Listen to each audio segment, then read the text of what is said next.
Are you a newbie entrepreneur, solopreneur, side hustler, or small business owner? Do you want to learn how to build, launch, and grow your very own personal freedom success system? Well, congrats, because that's exactly what our podcast teaches. Let's get to it.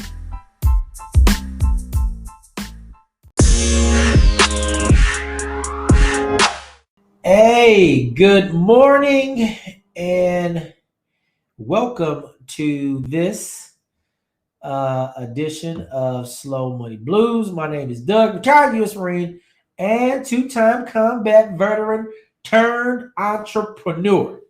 Today's episode is episode 507. Is your bank a thief? If you've been rocking with us for any amount of time, you know that I talk about one thing and one thing only: how to build, launch, and grow your own personal freedom success system. So if you have any questions today, simply visit slowmoneyblues.com and click on Ask or submit your question on IG, Facebook, or Twitter using hashtag SlowMoneyBlues. We're going to be talking about 3 ways to prevent your bank from stealing from you. But before we get started and dive into today's episode, we got to do a couple of things. Did you do last week's homework? If you didn't, I highly encourage you to do it now. Last week's homework was very, very simple. Stop saving and start investing. Question number 2. Did you say your morning mantra? If you didn't say your morning mantra, you have a perfect opportunity to do it today. Let's do it together. Say I, state your full name, take 100% responsibility and accountability for my decisions and actions. I refuse to blame others. If I do, I give away all of my power, authority, and power given to me by God. Today's sponsors always are Linky.com and BigNetDomain.com.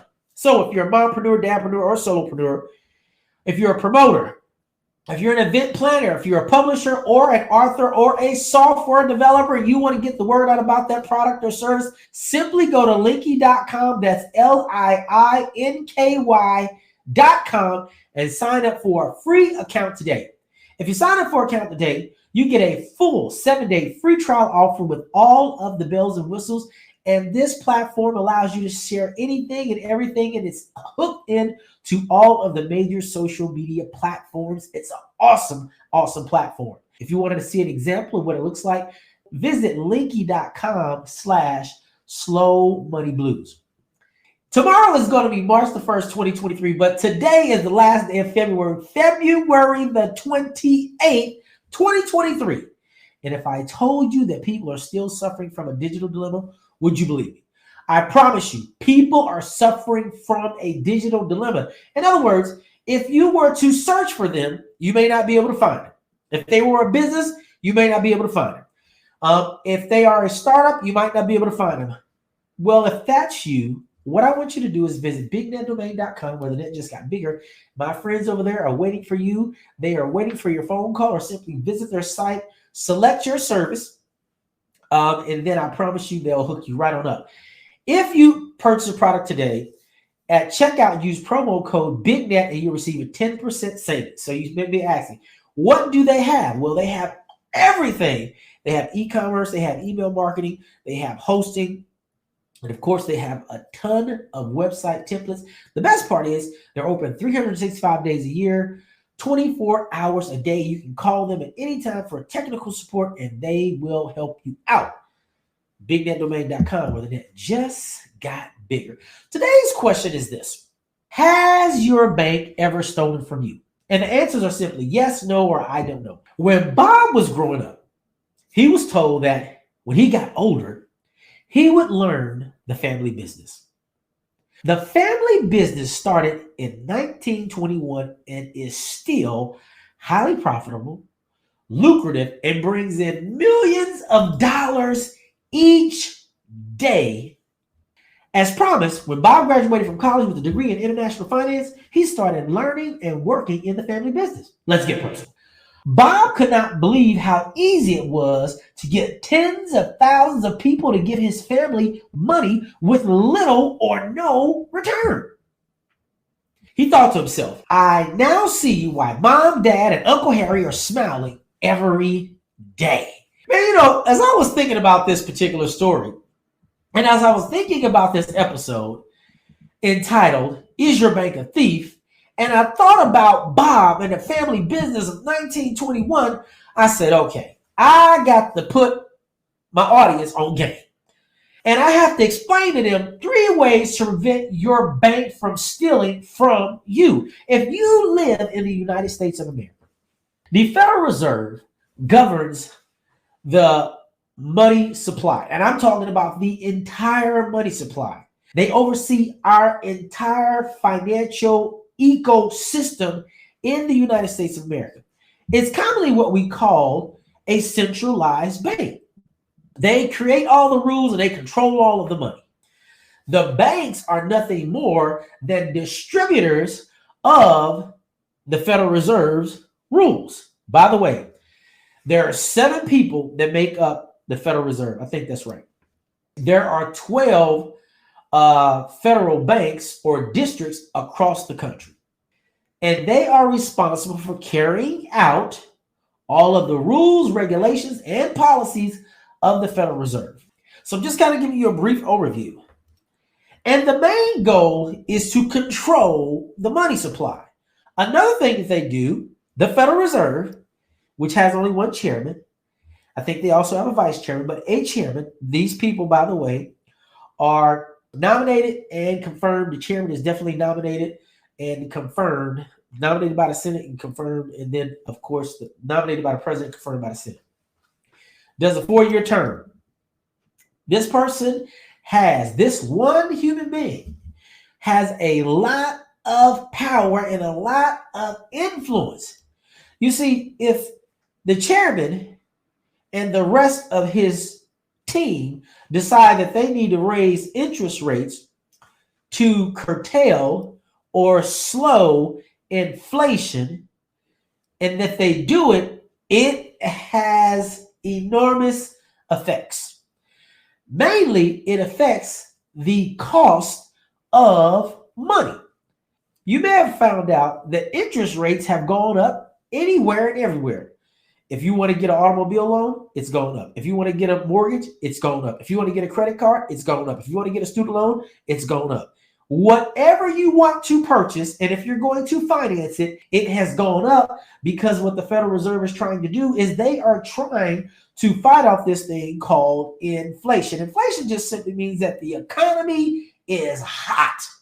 In other words, people have what they call disposable income, and they are buying up anything and everything. And so if you buy up anything and everything, chances are you're going to create this thing called a shortage.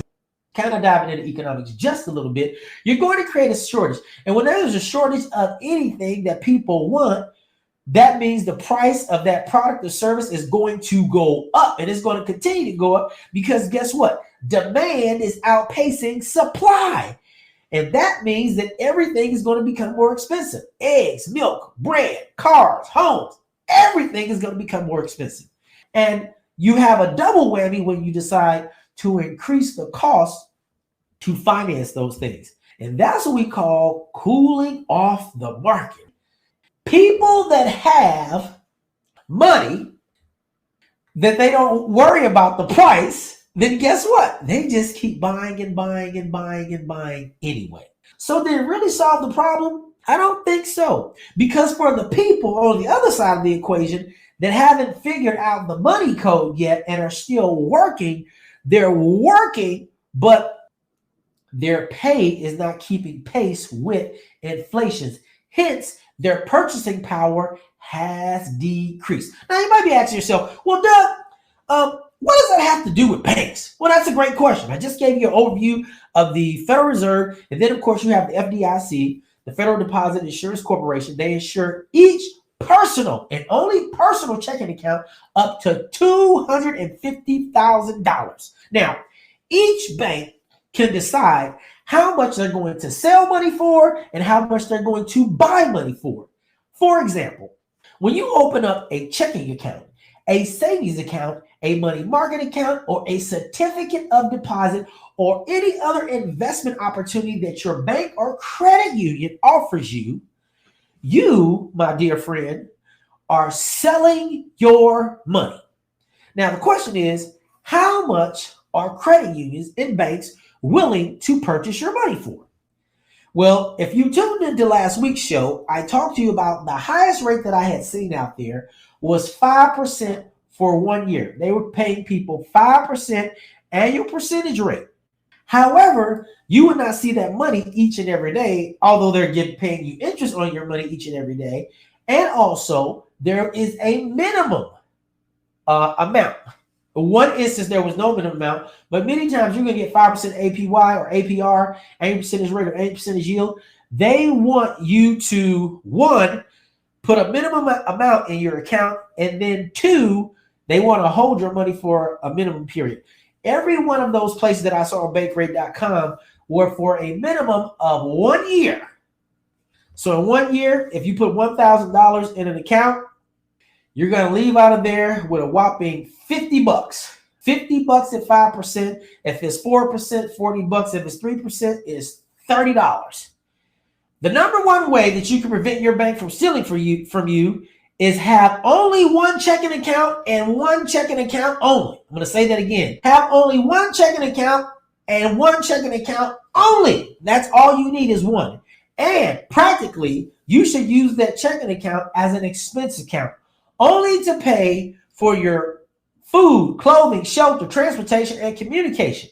Now, of course, along with the food, clothing, transportation, communication, and transportation, there are what I call piggyback costs. So if you have a home, chances are you got to have gas, electricity, right, and water. So chances are, which we call utilities, you're going to need to have money in your checking account or your expense account to pay for those things.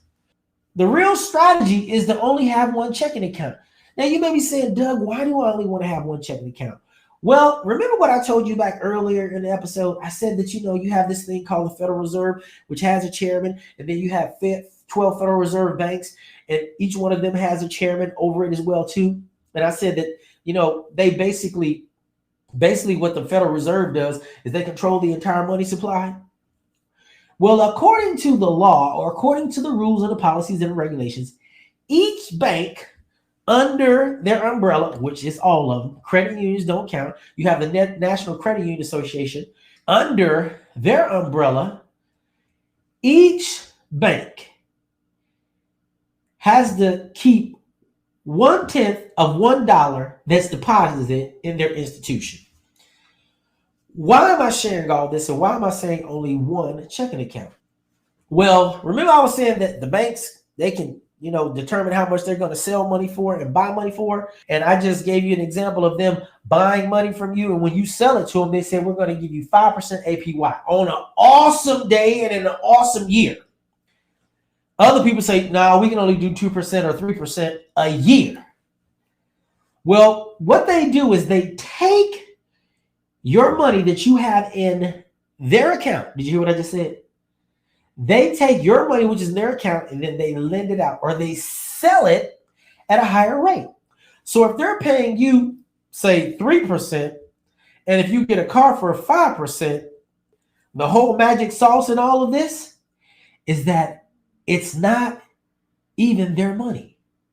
They're actually using your money to make themselves money. In this example right here, if they're paying you 3% APY, but they're charging someone 5% APY on a car loan, they're making 2%. And they did it all with, guess what? Your money. Which is why Bob, when he was trying to figure out why his mom and dad, Uncle Henry, were so happy all the time. Well, that's why. Because guess what? If we just tell people we're going to, pay them a small APY every year, they'll gladly give us millions and millions of dollars each and every day. And what are we going to do? So let's just keep it simple. Let's say $1 million. So if you went to deposit $1 million into your institution, they are only going to keep $100,000 right there. The other $900,000, they're going to lend it out. And I promise you, they're going to put it everywhere. I'm going to tell you some places where banks actually invest money and sell money. Do you know that they actually provide liquidity to the cryptocurrency space? Yes, they do. And they get paid handsomely for that. Do you know they also invest in a foreign exchange called Forex? Yes, they do. And guess whose money they're using? It's not theirs. It's your money if you have a checking account, a savings account, or certificate of deposit, or a money market account. And guess what? It's all legal. Well, why is it legal? Because the Federal Reserve said it so. So point number one, have only one checking account and one checking account only. Point number two, never ever, listen to me again, never ever open a savings account, certificate of deposit, or money market account. Do understand that each account has different rules. Your checking account has different rules than your savings account. Your savings account has different rules than your certificate of deposit account. And your money market account has different rules than your certificate of deposit. Well, why can't they just all be the same? That's a great question. They could be, but why incentivize you with one great account when I can get you with multiple accounts, and I can incentivize you differently with each account? I say, you can have a regular checking account or you can have an executive checking account. Well, with a regular checking account, you have to have a minimum balance of $1,000. You have to have an average daily balance of $1,000 for the next 30 days. With an executive checking account, it gets better. You only have to deposit $25,000, and you have to have that average daily balance for 60 straight days. If you do so, then you qualify to get a whopping 5% APY. Point number two again, never open a savings account, a certificate of deposit, or money market account. Now, you can totally disregard everything that I'm telling you right now. And chances are, you probably already have these accounts, but that's okay because I have some good news for you before we get to the end of the show. It goes back to last week's episode, which was smart money rules. See, smart money rules are rules that you make for your money that help you get more freedom each and every day. Dumb money rules help other people get freer every day. And I'm quite sure that you are more concerned about your freedom than the freedom of other people.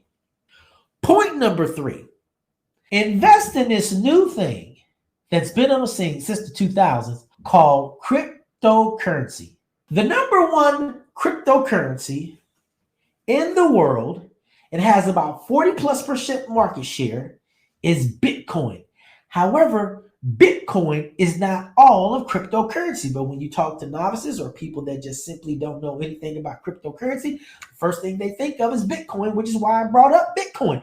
But there are literally hundreds, if not thousands, of coins out there now that people can invest and buy each and every day. Now, you may be saying, Doug, why are you telling us to invest in cryptocurrency? Because this is what I know. In cryptocurrency, and I'm on several crypto exchanges, you can make 100% return on your money.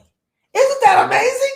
That's awesome. Now, I don't know about you, but 5 is less than 100, and 100 is greater than 5. So just look into it. Do your own due diligence. By the way, just in case you haven't figured out, I am not a financial advisor or a wealth advisor. I'm not even licensed in any of that.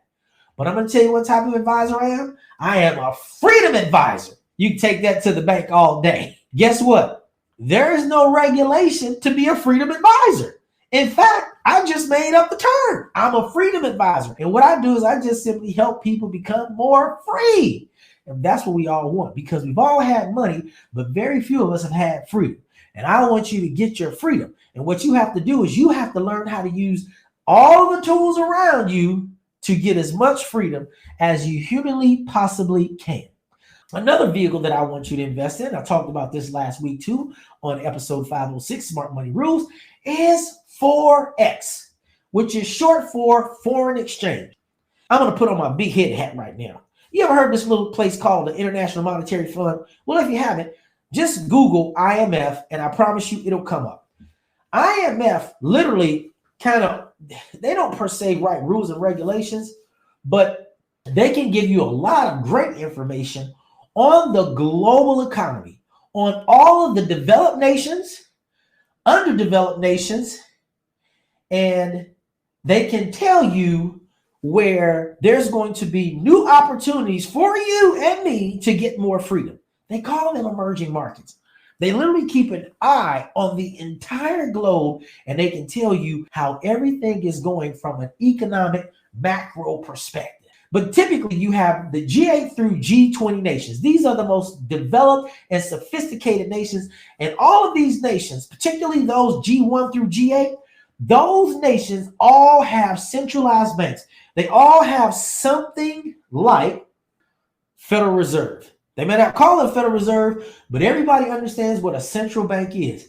And the United States has one, the UK has one, everyone, Australia, every continent, which is that has a developed nation, has a centralized banking system, and they're doing the exact same thing that our Federal Reserve over here is doing. They are controlling the money supply. What's great about that is that each one of these nations has a currency. We have the United States dollar. The UK has the euro or the British pound. Japan has the yen. And in every nation, I think over in India, it may be the lira. And I think down in Latin America, you have the peso. Over in India, you have the rupee. You have all types of currencies. Well, what's great about this is that you can actually trade these currencies against one another. And guess what? You can make massive amounts of freedom. It's awesome. More so than getting 5% a year or less in a checking account, a savings account, or certificate of deposit, or money market account. And guess what? Your money is never locked up for any amount of time because it's being traded. Super duper awesome. What do we talk about today? We talked about 3 ways to prevent your bank from stealing from you. 1, have only one checking account. 2, never open a savings account, certificate of deposit, or money market account. And 3, invest in cryptocurrency and Forex. What are the major takeaways? Understand that all central banks are legal money schemes. I hope that you one day can get to the place where you can have your own legal money scheme, where you bring in millions of dollars each and every day legally. And oh, by the way, if you mismanage your institution, and if it's in the United States of America, that's under the umbrella of the Federal Reserve, which it will be, and insured by the FDIC, anyone that has more than $250,000 in your institution in one account is going to lose all of that money. I wouldn't call that winner chicken dinner. What is your homework? Your homework for this week is very, very simple. Close any and all extra checking, savings, certificate of deposit, and money market accounts today and start learning about cryptocurrency and foreign exchange trading. Until next time, I want you to continue to build, launch, and grow your own personal freedom success system. And I won't see you at the top, but I will see you at the top. Bye.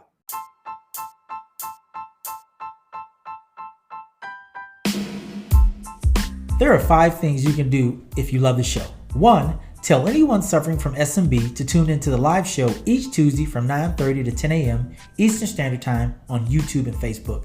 2, follow, like, and share at Slow Money Blues on social media. 3, join our private Facebook group and get access to great resources. 4, subscribe, download, and rate the podcast. And 5, donate so we can keep bringing great content.